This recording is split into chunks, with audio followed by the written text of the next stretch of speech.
Assalamualaikum warahmatullahi wabarakatuh. Innal hamdalillah nahmaduhu wa nasta'inuhu wa nastaghfiruh wa na'udzu billahi min shururi anfusina wa sayyiati a'malina. May yahdihillahu fala mudilla lahu wa may yudlil fala hadiya lahu. Asyhadu an la ilaha illallah wahdahu la syarika lahu wa asyhadu anna Muhammadan abduhu wa rasuluh alladzi la rasula wa la nabiyya ba'dah. Ya ayyuhalladzina amanu taqullaha haqqa tuqatih wa la tamutunna illa wa antum muslimun. Amma ba'd. Bapak dan Ibu kaum muslimin dan kaum muslimat yang dirahmati oleh Allah Subhanahu wa taala. Alhamdulillah, puji dan syukur senantiasa kita sampaikan kepada Allah Subhanahu wa taala.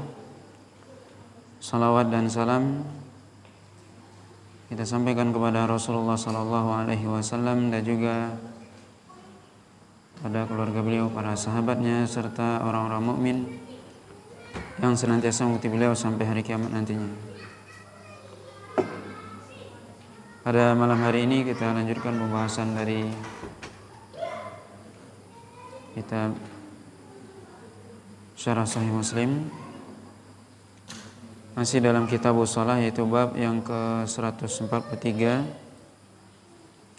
bab nuzulus sakinah li qiraatil Qur'an, yaitu bab tentang turunnya as-sakinah, ketenangan kepada atau karena membaca Al-Qur'an. Hadis ini dari Bara' bin Azib radhiyallahu ta'ala anhu, qala kana rajulun yaqra'u suratal kahfi wa indahu farasun marbutun bisyatanaini fataghashathu sahabatun faja'alat taduru wa tadunu wa ja'ala farasuhu yanfiru minha falamma asbaha atan nabiyya sallallahu alaihi wasallam fadzakara dzalika lahu faqala tilka as-sakinah tanazzalat lil Qur'an. Hadis ini yaitu hadis yang ke-1853 dari Bara' bin Azib radhiyallahu ta'ala anhu. Beliau berkata bahwasanya ada seorang laki-laki dari sahabat, atau ada seorang sahabat yang membaca surah Al-Kahfi, dan di sisinya atau di dekatnya ada seekor kuda yang ditambatkan dengan kedua talinya. Kemudian tiba-tiba datanglah awan yang menaunginya, dan kemudian awan itu pun mengelilinginya dan mendekatinya sampai kuda itu pun berlari atau menjauh. Kemudian pada pagi harinya sahabat tersebut mendatangi Nabi SAW dan menceritakan hal tersebut. Kemudian Nabi SAW mengatakan itu adalah tilkas sakinah, itu adalah as-sakinah tanazzalat lil Qur'an, yang turun karena Al-Quran atau karena bacaan Al-Quran. Maka hadis ini menunjukkan keutamaan membaca Al-Quran, salah satunya surah Al-Kahfi, di mana orang yang membaca Al-Quran tadi, dan ini keistimewaan yang diberikan oleh Allah SWT kepada yang membaca Al-Quran, turun kepadanya as-sakinah. As-sakinah artinya yaitu dalam riwayat yang lain disebutkan Nabi SAW mengatakan tilkal malaika, itu adalah malaikat yang mendengar bacaan Al-Quran. Maka as-sakinah disebutkan dalam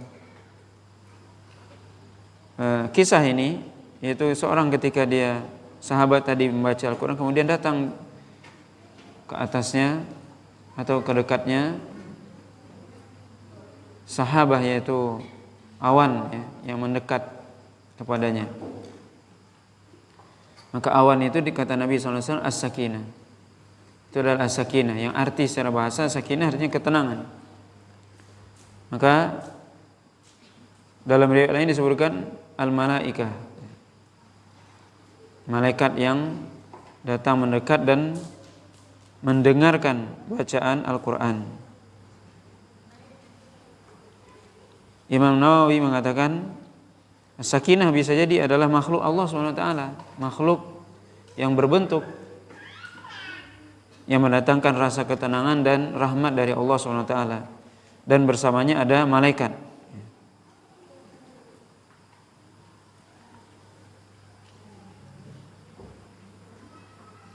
Kemudian hadis selanjutnya atau riwayat selanjutnya juga dari Bara' ibn Azib radhiyallahu ta'ala anhu, sama bahwasanya ada seorang laki-laki yang dia membaca surah Al-Kahfi, kemudian di rumahnya, di sini disebutkan di rumahnya ada hewan, yang kemudian hewan itu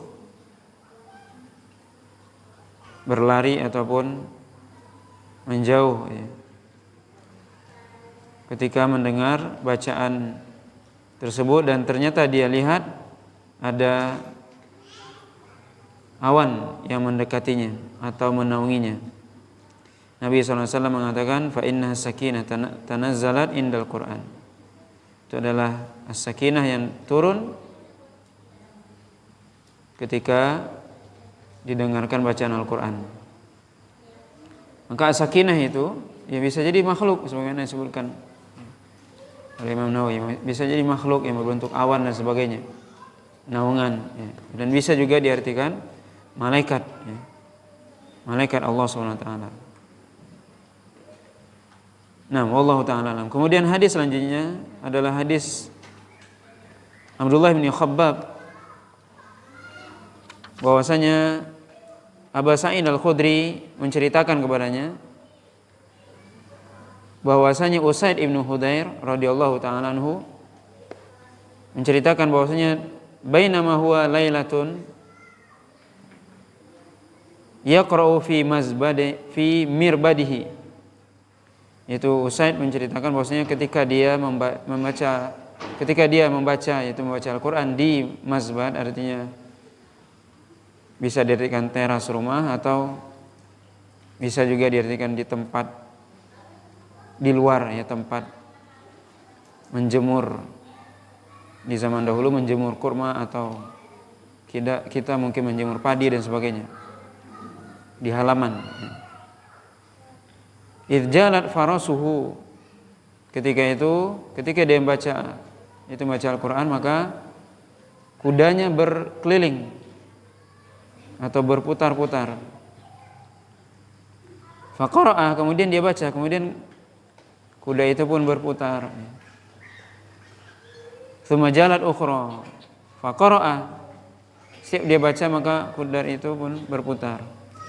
Faqala Usaid fakhashitu an tata'a Yahya, maka aku khawatir kuda itu nantinya akan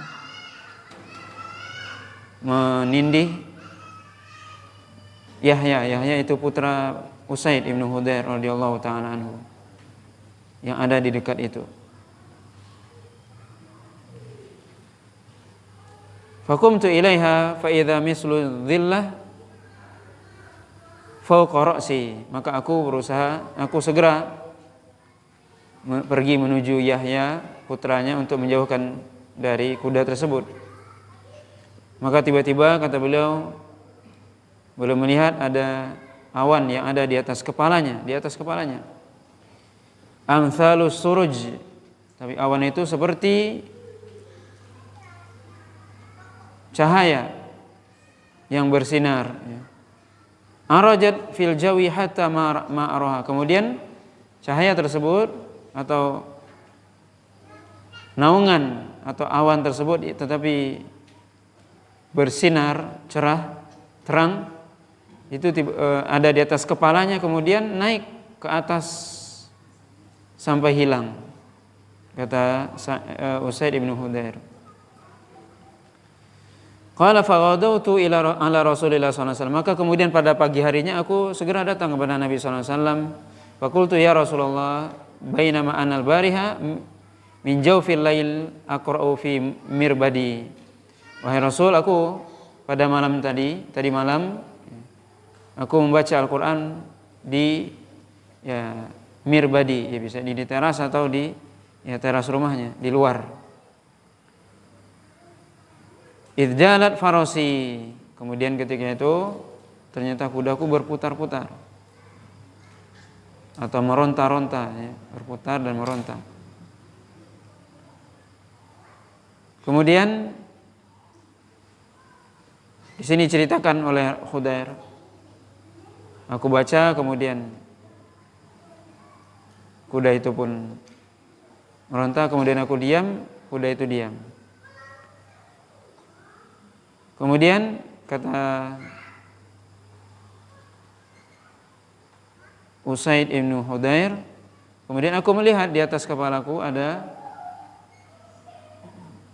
awan atau naungan yang tapi dia terang, mislus suruj, artinya seperti cahaya yang terang menerang. Tetapi dia kemudian naik ke langit sampai tidak terlihat. Maka kemudian Nabi SAW mengatakan, tilkal malaikah kanat tastami' laka. Itu adalah malaikat. Dalam hadis Bara' bin Azib tadi dikatakan itu adalah sakinah. Dalam hadis ini dikatakan tilkal malaika. Itu adalah malaikat yang tastami' laka, yang mendengarkan bacaanmu. Lau qara'ta la asbahat yarahan nas ma tastatiru minhum. Kalau seandainya engkau baca sampai pagi, maka manusia akan melihatnya dan tidak ada yang akan menutupinya. Maksudnya tidak ada yang menutupi mereka dari melihat malaikat tersebut. Maka ini keutamaan. Hadis ini menunjukkan keutamaan membaca Al-Quran, di mana malaikat itu mendengarkan orang yang membaca Al-Quran. Karena Al-Quran adalah kalamullah, perkataan Allah SWT, perkataan yang paling agung, perkataan yang paling benar, perkataan Allah SWT. Maka malaikat senang mendengar orang yang membaca Al-Quran. Oleh karena itu malaikat mendengarkan orang yang membaca Al-Quran.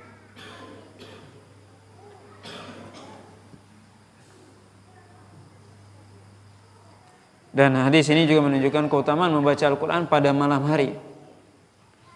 Hadis ini juga menunjukkan keutamaan Al-Quran, membaca Al-Quran pada malam hari.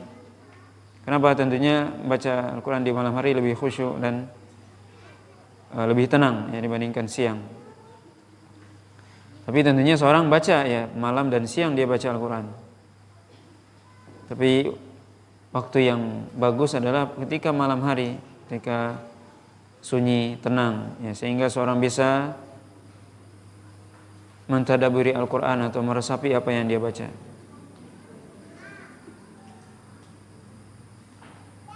Kemudian bab selanjutnya yaitu fadilatu hafizil Quran, keutamaan orang yang hafal Al-Quran. Hadis ini dari Anas dari Abi Musa Al-Asy'ari radhiyallahu taala anhuma qala Rasulullah sallallahu alaihi wasallam mathalul mu'min alladhi yaqra'ul Qur'an mathalul utrujjah rihuha thayyibun wa ta'muha thayyib wa mathalul mu'min alladhi la yaqra'ul Qur'an mathalut tamrah la rihalaha wa ta'muha hulwun wa mathalul munafiq alladhi yaqra'ul Qur'an mathalur raihanah rihuha thayyibun wa ta'muha murrun wa mathalul munafiq alladhi la yaqra'ul Qur'an kamathalil hanzalah laisa laha rihun wa ta'muha murrun. Rasulullah SAW bersabda, perumpamaan orang mukmin yang dia membaca Al-Quran seperti buah utrujjah, yaitu buah yang baunya enak, baunya harum dan rasanya enak. Baunya harum, rasanya enak. Dan perumpamaan orang mukmin yang tidak baca Al-Quran seperti buah kurma, tidak ada baunya tapi rasanya manis. Dan orang munafik yang membaca Al-Quran seperti buah raihanah, yaitu baunya harum tapi rasanya pahit. Dan perumpamaan orang munafik yang tidak membaca Al-Quran seperti buah hanzalah, yang dia tidak memiliki bau dan juga rasanya pahit. Maka hadis ini sebuah permisalan dari Nabi SAW kepada kita. Nabi SAW memberikan sebuah perumpamaan, permisalan kepada kita, di mana Nabi SAW membagi orang menjadi 4 di sini. Yang pertama, orang mukmin yang senantiasa membaca Al-Quran. Orang mukmin, dia orang mukmin dan dia senantiasa membaca Al-Quran. Yaqra'ul Quran, senantiasa dia baca Al-Quran. Maka dia seperti buah utrujah. Utrujah artinya yaitu buahnya, kata Nabi SAW, buah yang baunya harum, rasanya enak. Rasanya enak, rasanya manis. Ini buah utrujah. Maka ini perumpamaan orang yang mukmin yang senantiasa membaca Al-Quran. Bahwasanya seorang mukmin yang senantiasa, mestinya dia senantiasa membaca Al-Quran, dan inilah yang paling sempurna. Karena Al-Quran adalah pedoman hidup seorang mukmin, maka dia hendaknya senantiasa membacanya. Dan tidak hanya sekedar baca tentunya. Dia baca, dia tadabburi, dia pelajari, kemudian dia amalkan. Karena ini fungsi atau tujuan dari baca Al-Quran, untuk dipelajari dan diamalkan. Maka seorang mukmin yang dia beriman kepada Al-Quran, dia senantiasa baca Al-Quran, dia pelajari, dia amalkan. Ini orang beriman. Dan memang kita dianjurkan untuk membaca Al-Quran setiap hari, mestinya. Nabi SAW mengatakan dalam hadis Bukhari, Iqra'ul Quran fi syahrin, kata Nabi, bacalah Al-Quran dalam sebulan, maksudnya khatamkan dalam sebulan. Para ulama menjelaskan minimal orang 40 hari, jangan lewat kecuali dia khatam Al-Quran 40 hari. Orang mukmin mestinya seperti itu. Itu sudah saking sibuknya itu. Maka para ulama biasanya mengkhatamkan, biasanya kebanyakan 7 hari, 1 pekan dikhatamkan Al-Quran. Ada yang 10 hari. Ya minimal 1 bulan. Kalau saking sibuknya, ya kalau minimal 40 hari kita khatam Al-Quran. Nabi menyuruh tadi membaca Al-Quran dalam sebulan. Ini ya. Ini perintah dari Nabi SAW. Ini anjuran ya, bagi kita ya, sebagai seorang yang beriman. Dan tentunya tidak hanya kita saja yang sibuk. Ya, para sahabat juga sibuk dulu, tapi mereka tetap memprioritaskan waktu untuk membaca Al-Quran. Maka ini penting ya, membaca Al-Quran.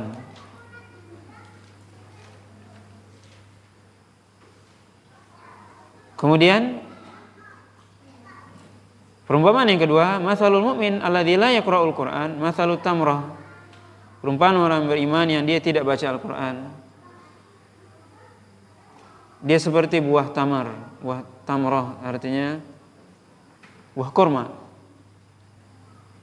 yang dia tidak ada baunya tapi rasanya enak, rasanya manis. Kenapa rasanya manis? Karena dia punya iman, karena dia orang beriman. Karena seorang beriman, tentunya iman itu yang menjadi dasar, menjadi fondasi utama. Ketika dia menambahkan dari imannya dengan dia membaca Al-Quran, maka dia menjadi ada baunya yang manis. Tapi kalau dia tidak senantiasa baca Al-Quran, maka dia hanya manis tapi tidak punya rasa, tidak punya bau. Kemudian yang ketiga, kata Nabi, orang munafik yang baca Al-Quran. Orang munafik ada yang senantiasa baca Al-Quran tapi dia munafik. Bagaimana maksudnya? Apa perbedaan orang mukmin dan orang munafik? Orang mukmin Dia baca Al-Quran, dia beriman dengan Al-Quran, dan dia amalkan itu Al-Quran. Ini maksudnya. Orang munafik baca Al-Quran, dia sekedar baca. Mungkin dia baca, mungkin dia hafal Al-Quran, tapi dia tidak amalkan itu Al-Quran, dan tidak dia pelajari itu Al-Quran. Dia hanya sekedar baca, sekedar baca Al-Quran, atau mungkin dia hafal Quran tapi dia tidak amalkan. Na'udzubillah. Maka orang beriman mestinya dia tidak sekedar baca juga, dia pelajari. Itu perbedaan orang munafik dengan orang yang beriman. Makanya Al-Quran, kata Nabi SAW dalam hadis yang juga diriwayatkan oleh Imam Muslim, wal Qur'anu hujjatun laka aw 'alaika. Al-Quran itu akan menjadi hujjah laka, maksudnya yang akan menolongmu di akhirat, yang akan menjadi pemberi syafaat. Sebagaimana Nabi SAW mengatakan, Iqra'ul Qur'an fa innahu ya'ti yaumal qiyamati syafi'an li ashabihi. Bacalah Al-Quran, karena Al-Quran akan menjadi pemberi syafaat bagi orang yang bacanya di akhirat nantinya. Maksudnya bukan hanya sekedar baca, amalkan. Karena Nabi mengatakan, wal Qur'anu hujjatun laka. Al-Quran akan menjadi pemberi syafaat. Kapan? Kalau seandainya seorang baca, kemudian dia pelajari, kemudian dia amalkan. Diamalkan itu Al-Quran. Dipelajari apa yang ada dalam Al-Quran. Kalau ada perintah dilakukan, kalau ada larangan dia tinggalkan. Itu akan menjadi hujjatun lahu, yang menolong dia, syafi'an, pemberi syafaat buat dia di akhirat. Tapi sebaliknya, hujjatun alaika, Al-Quran juga bisa menjadi hujjatun alaik, yaitu yang menuntut dia di akhirat. Dia tuntut, Al-Quran menuntut dia, atau yang akan mendorong dia ke neraka. Na'udzubillah. Kenapa? Dia baca Al-Quran, tapi Al-Quran menyuruh sesuatu dia tidak lakukan. Al-Quran melarang sesuatu dia malah lakukan. Tidak dia pelajari Al-Quran, sehingga dia tidak tahu apa isi Al-Quran, hanya sekedar baca. Tidak dia pelajari, tidak dia amalkan. Maka justru Al-Quran akan mendorong dia ke neraka. Na'udzubillah. Ini Al-Quran hujjatun alaika artinya. Maka Al-Quran ibaratnya adalah suatu hal yang punya dua sisi. Bisa sisi yang menolong kita kalau kita pelajari dan kita amalkan Al-Quran itu. Itu akan menolong kita Al-Quran. Tapi kalau kita tidak pelajari, hanya sekedar baca, tidak dipelajari, tidak diamalkan, itu justru akan menuntut kita di akhirat. Kenapa kamu baca Al-Quran? Bukankah aku mengatakan, menyuruh kamu A, kamu lakukan B? Aku suruh kamu ke timur, kamu ke barat, kata Al-Quran nanti di akhirat. Aku perintahkan ini, tidak kamu lakukan. Aku larang ini, malah kamu lakukan, kata Al-Quran nanti. Ini maksud dari wal Qur'anu hujjatun alaika. Al-Quran akan menjadi penuntut kamu di akhirat, yang akan menuntut, bukan membela tapi menuntut. Kenapa kamu melakukan ini? Kenapa tidak melakukan ini? Maka ini ya. Dan ini perumpamaan orang munafik yang dia baca Al-Quran tapi dia tidak pelajari. Kata Nabi, mithlu raihana, yaitu buah yang baunya harum karena dia baca Al-Quran. Kenapa harum? Dia baca Al-Quran, karena harumnya karena Al-Quran. Karena Al-Quran kalamullah, yang dia baca bagus, tapi rasanya pahit. Kenapa pahit? Dia tidak amalkan itu Al-Quran. Na'udzubillah. Kemudian mathalul munafik alladzi la yaqra'ul Quran. Orang munafik yang tidak baca Al-Quran seperti Hanzalah, yaitu buahnya tidak ada rasanya, atau rasanya pahit, dan juga tidak ada baunya. Maka ini perumpamaan yang disebutkan oleh Nabi SAW, perumpamaan orang yang baca Al-Quran. Maka tentunya kita ingin menjadi perumpamaan yang pertama, yaitu utrujah, orang mukmin yang dia senantiasa membaca Al-Quran, dibaca, kemudian dipelajari, kemudian diamalkan. Sebagaimana para sahabat di zaman Nabi SAW mengatakan, yaitu mereka mengatakan apa? Kunna la nujawiz asyra ayatin minal Qur'an hatta naqra'aha Wa nata'allam ma fiha wa na'mal biha. Kami tidak melewati 10 ayat di zaman Nabi SAW kecuali kami baca, kami pelajari, kemudian kami amalkan itu Al-Quran. Maka bukan hanya sekedar baca, tapi dipelajari kemudian diamalkan.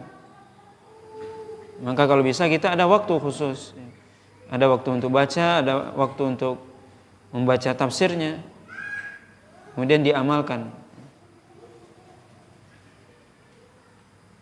Makanya dikatakan Umar bin Khattab itu membaca surah Al-Baqarah 8 tahun.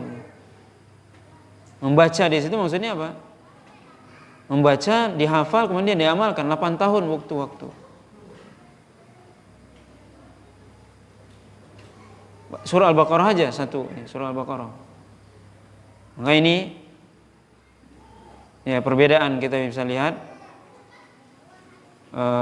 bagaimana para sahabat dahulu belajar Al-Quran dengan di zaman kita.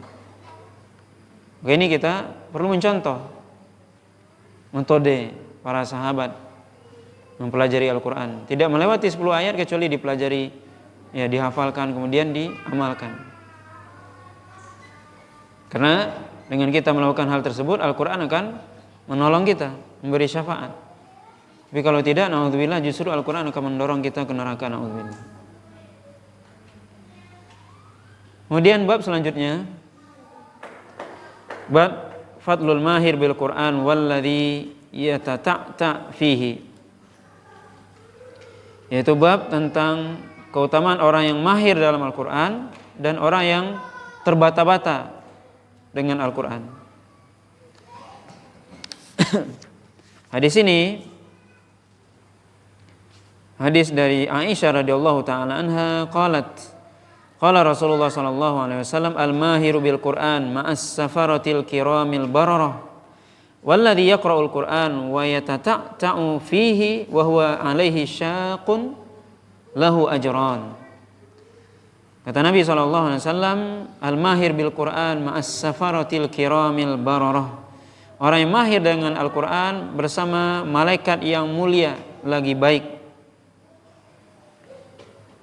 Walladhi yaqra'ul Quran wa yatata'u fihi, dan orang yang baca Al-Quran sedangkan dia terbata-bata, wa huwa alaihi syakun, dan dia sulit baginya, maka baginya ada 2 pahala.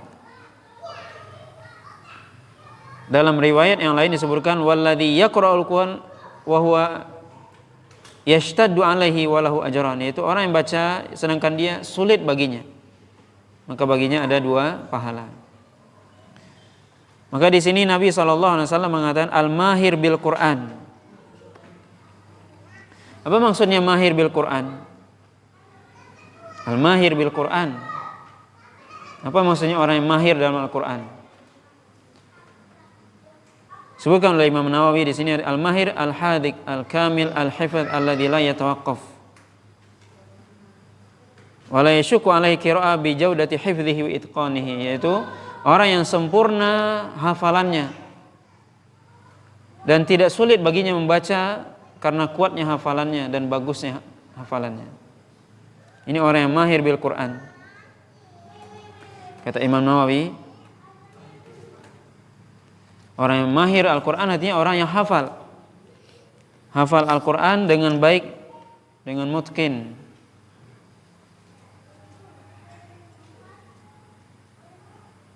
Dan ini disebutkan oleh para ulama, ada beberapa tingkatan. Yang pertama, ada orang yang hafal Quran dengan hafalan yang bagus, yang kalau dia salah, dia tahu dia itu salah, dia perbaiki sendiri. Misalnya dibaca, dia tahu salah, diperbaiki sendiri. Ini termasuk orang yang mahir bil Quran.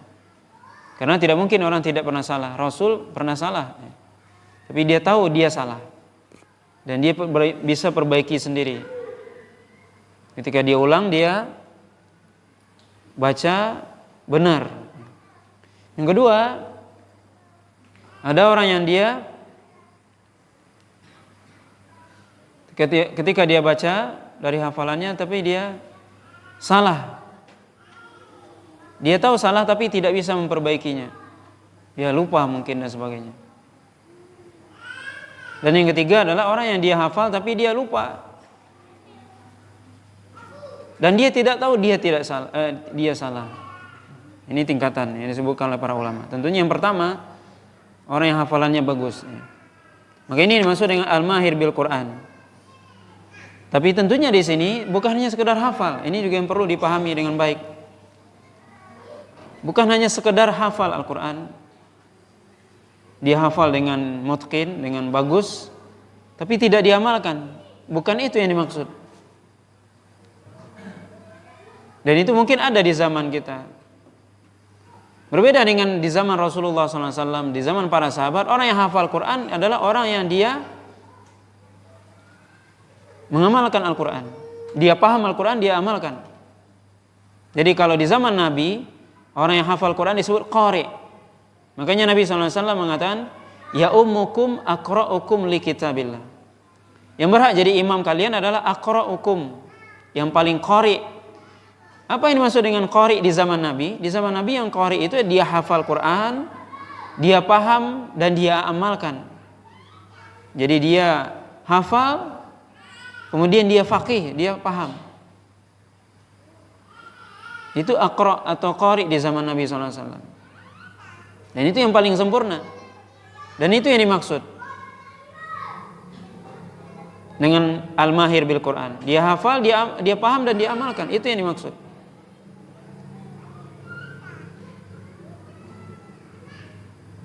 Bukan hanya sekedar hafal. Kalau hanya sekedar hafal, kemudian justru kadang dia tidak memahami apa yang dia baca. Dan kalau dia tidak pahami, kemudian dia amalannya tidak bertentangan dengan Al-Quran. Maka ini justru orang ini akan dilaknat oleh Al-Quran. Dia hafal, bagus hafalannya, tapi justru tidak mengamalkan Al-Quran. Ini orang yang akan dilaknat oleh Al-Quran. Akan menjadi hujjatun alaihi, yang akan menuntut dia nanti di akhirat. Maka hendaknya seorang tidak hanya sekedar hafal. Hafal itu baru langkah pertama. Tapi kemudian juga dia mempelajari maknanya, kemudian dia amalkan. Maka tugas kita banyak tentang Al-Quran sebenarnya. Kita bagaimana kita cara membaca Al-Quran yang benar, mempelajari tajwid yang benar, kemudian kita hafalkan, kemudian kita pahami dan kita amalkan. Sebagian orang hanya berhenti di dia cara membaca, atau dia berhenti di hafalan saja. Sudah bagus bacaannya, sudah hafal, dia selesai. Kemudian dia dianggap qari. Itu qari di zaman kita. Maka ini ada perbedaan istilah sebenarnya. Kalau dikatakan di zaman kita, yang dikatakan qari apa? Yang dia bagus bacaannya, hafal dia, itu qari zaman kita. Tapi belum tentu dia paham. Yang dia baca belum tentu dia paham. Apalagi mengamalkan. Bahkan sebagian qari tersebut, orang yang hafal Quran di zaman kita, amalannya bertentangan dengan Al-Quran. Tidak mengamalkan Al-Quran, justru bertentangan dengan Al-Quran. Amalannya, adabnya dan sebagainya jauh dari Al-Quran, tapi dia hafal Al-Quran. Maka ini bukan ini yang dimaksud. Ini yang perlu dipahami. Al-mahir bil Quran ma'as safaratil kiramil bararah. Maka ini menunjukkan keutamaan orang yang menghafal Quran. Dia bersama malaikat yang sempurna, malaikat yang mulia, maksudnya malaikat yang mulia dan baik. As-safarah itu malaikat yang menjadi safir. Safir artinya yang menjadi utusan Allah SWT menyampaikan wahyu. Kiramil bararah, yaitu malaikat yang mulia lagi baik. Kemudian walladzi yaqra'ul Qur'an wa yatata'u fihi, dan orang yang baca Al-Quran sedangkan dia terbata-bata, sulit baginya baca Al-Quran, maka baginya 2 pahala. Artinya apa? Ini orang yang dia baca Al-Quran, kemudian dia sulit dia membacanya, atau tidak lancar bacaannya, tidak lancar hafalannya, misalnya hafalannya tidak lancar, maka bagi dia 2 pahala, pahala membaca dan pahala yang dia tidak lancar, yang dia sudah berusaha. Pahala baca dan pahala dia usaha dia. Dan bukan berarti orang yang ini lebih utama dari yang mahir bil Quran, tentunya tidak. Baginya 2 pahala, sedangkan orang yang mahir bil Quran lebih baik dan tentunya tidak terhitung pahalanya, makanya tidak disebutkan. Maka disebutkan di sini 2 pahala bukan berarti dia lebih unggul daripada orang yang mahir bil Quran, tidak. Justru orang yang mahir bil Quran tentunya pahalanya lebih besar, lebih banyak ya. Maka tidak, walaupun tidak disebutkan. Maka hadis-hadis ini menunjukkan kepada kita atau memotivasi kita sebenarnya untuk terus senantiasa untuk memperhatikan Al-Quran atau memberikan perhatian kita kepada Al-Quran, baik itu membaca Al-Quran, mempelajari Al-Quran dengan sebaik-baiknya,